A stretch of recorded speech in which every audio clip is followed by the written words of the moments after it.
عرض کی یا رسول اللہ کیسے اور کس طرح دنیا میں بڑی آسانیوں میں ہیں اور آپ اللہ کے حبیب ہو. وہ درد سے رو رہے ہیں، اخلاص سے بات کر رہے ہیں، لیکن نبی کریم علیہ السلام ان کی سوچوں کو بدل رہے ہیں، انہیں نظریہ دے رہے ہیں. تو حضور فرمانے لگے امت کو پسند نہیں کرتے کہ وہ دنیا میں تھوڑی آسانی لیں اور آخرت میں رسوا ہو جائے، اور یہ پسند نہیں کرتے کہ ہم دنیا میں تھوڑی تکلیف برداشت کریں اور آخرت کی ساری سعادتیں اللہ ہمیں ہی عطا فرما دے. سبحان اللہ. اس لیے حضور نے فقر کو پسند کیا، سادی روٹی کو پسند کیا، کچے مکان کو پسند کیا.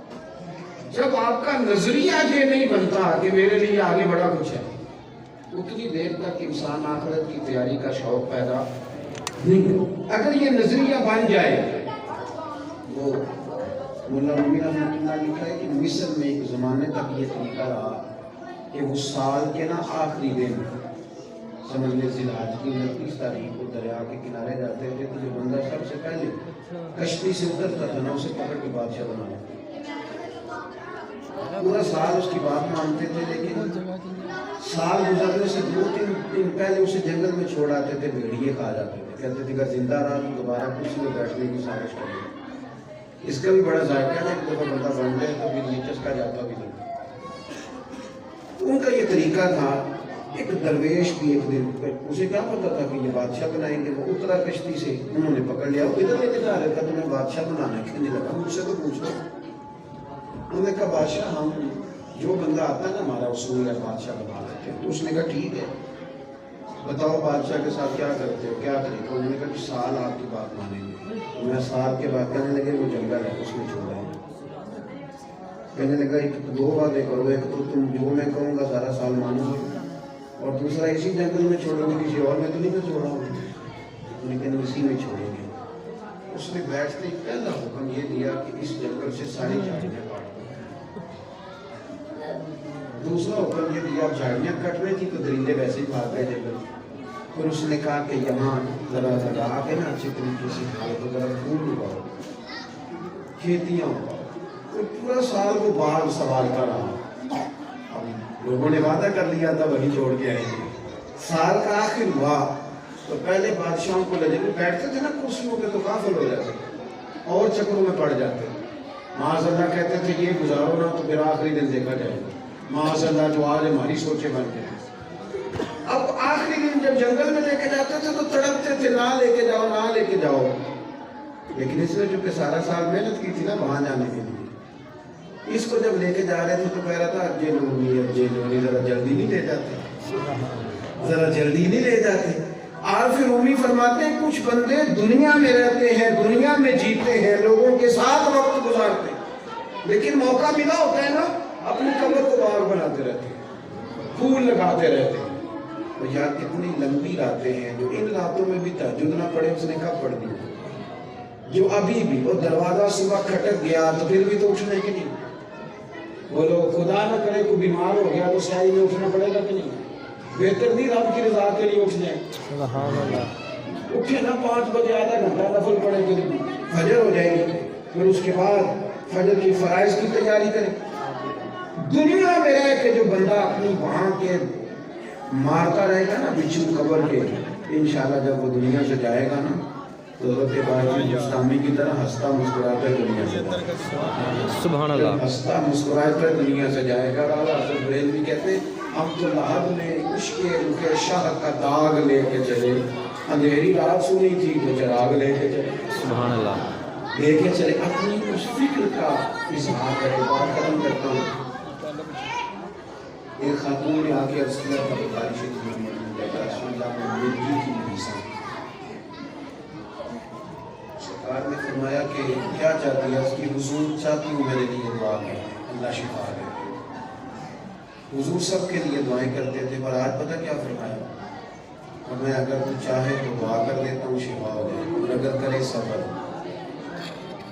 معنی کیا ہے؟ مرغی کے ساتھ ہی گزارا کرے تو پھر میں دعا کروں گا رب تجھے جنت عطا فرمائے گا. سبحان اللہ.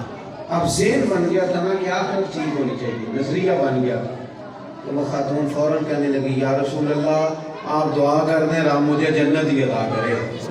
کیا کہہ رہی ہے بلا؟ وہ کہہ رہی ہے میں مرغی کے ساتھ ہی گزارا کروں، تھوڑی سی تو زندگی ہے، جی لوں گی مرغی کے ساتھ. سرکار نے دعا کر دی. عرض کرنے لگی یا رسول اللہ صلی اللہ علیہ وسلم جب مرگی ہوتی ہے تو جسم سے کپڑا ہٹ جاتا ہے, عورت ہوں تو حیا آتی ہے. تو معلوم نے دعا کر دی. لوگ کہتے ہیں جتنی مرضی مرگی ہوتی تھی کپڑے جسم پہ قائم رہتے تھے. سبحان بڑا لمبا وہ خاتون حیات رہی. باہر سے کوئی آتا تھا تو صحابہ پوچھتے تھے جنتی عورت دیکھنے, اس بوڑھی کی زیارت کرو, اسے دنیا میں حضور نے جنت کی بشارت عطا فرمائی. سبحان اللہ.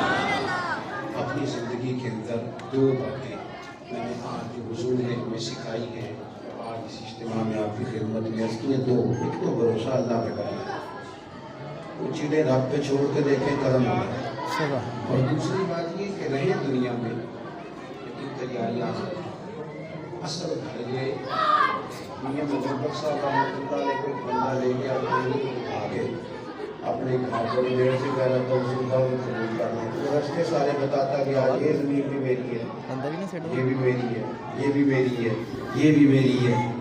تو بتاتا کہ اللہ والوں کے دولتوں کا اثر نہیں ہوتا. وہ نہ جب وہ زیادہ ہی اوور ہو گیا, زیادہ ہی کہانیاں سنائی, وہ بھی کون ساڈا, وہ بھی میرے ساتھ دیے نا کلیے. میاں صاحب رحمۃ اللہ علیہ کہنے لگے بھیا بس کر, یہ تیرے تو پہلے کی دیجیے. اس نے کبھی فرمانے کی فرمانے لگے تیرے بات کس کی ہوگی. وہ چپ کر گیا تو فرمانے لگے دانش مندہ کم نہیں دل دنیا تے لانا, اس بوٹی تے لکھ خامت کیتے جو کیتا سو کھانا. یہ تو بڑے خامت کرتی ہے. آج کوئی مالک تھا, کل کوئی اور مالک ہوگا. ہم تو اصل وارث اس جگہ کے ہیں جو رب رسول جنت میں اپنے فضل سے عطا ہے, اس طرف توجہ کریں. اللہ آپ کو بہت سی برکتیں دے. میں نے اجازت لینی ہے کیونکہ میرا سفر ہے اور آج کا